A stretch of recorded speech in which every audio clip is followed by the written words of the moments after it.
ڕووداوی 11 سێپتەمبەری 2001 خاڵێکی وەرچەرخانی مێژووی بوو کە ئاکامە نەرێنیەکانی تا ئەمڕۆش بەردەوامن. لەوانە داگیرکردنی ئەفغانستان و عێراق و کردنەوەی دەرگای تیرۆر بەسەر ئەو وڵاتانە و وڵاتانی خۆرهەڵاتی ناوەڕاست و جیهاندا.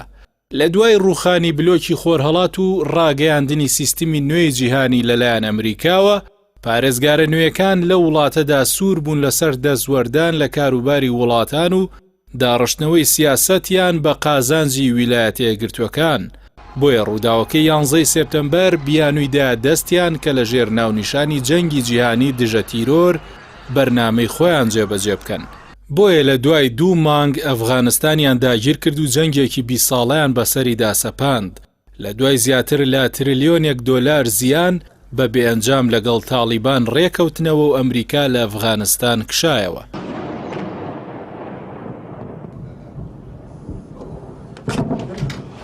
دوای 2 ساڵ لە جەنگی ئەفغانستان جەنگی عێراقیان بە بیانوویچەکی کۆکوژ هەڵگیرساند و ڕژێمی بەعسیان ڕووخاند.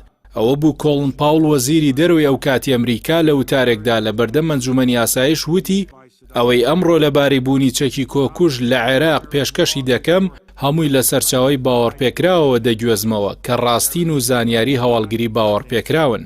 کەچی دوای داگیرکردنی عێراق و کوژرانی هەزاران کەس و نەدۆزینەوەی چەکی کۆکوژ ناوبراو ڕایگەیان گەورەترین شتێک پەشیمانە لێی ئەو قسانە بوو کە لە بەردەم ئەنجومەنی ئاسایش لەبارەی چەکی کۆکوژی عێراق کردوونی. ئەمەش لە کاتێکدا سەدام لە جەنگی 8 ساڵیدا لەگەڵ ئێران دەیان جار چەکی کۆکوژی بەکار هێنابوو، بەڵام ئەمریکا و خۆر ئاوا لێ بێدەنگ بوون. لە جەنگەکانی دوای 11 سێپتەمبەر بە ملیۆنان ئەفغانی و عێراقی کوژران و بریندار کران و ماڵ و حاڵیان وێران کرا، هەموو ئەمەش لە ژێر ناوی بڵاوکردنەوەی دیموکراسی. بەڵام نەک هەر گەندەڵی سیاسی و هەستی تایەفەگەری بوونە کاڵای باڵای وڵاتەکان، بەڵکوکردنەوەی زیندانە بەدناوەکانی باگرام و ئەبوغرێب و گوانتانامۆ کرانە خراپترین شوێنی پێشێلکاری بەرامبەر بە دەستگیرکراوانی بێتاوان. تەنانەت راپۆرتە نێودەوڵەتیەکانیش لەو بارەوە پێشێلکاریەکانیان تۆمار کردووە. بەهاری عەرەبی زەمینە و هەلێکی دیکە بوو بۆ دەستوەردانی وڵاتانی خۆراوا لە سیاسەت و کاروباری وڵاتانی ناوچەکە، بەڵام ئەوەی لە ئەمریکا و خۆراوا بە گەرمی باسی لێوە دەکرا کە جەنگی دژە تیرۆر بوو. لە ئەمڕۆدا لەبیر کراوە و تەنیا بۆ بەڵگەی مانەوەی هێزی سەربازی لە وڵاتانی داگیرکرا و باس دەکرێت.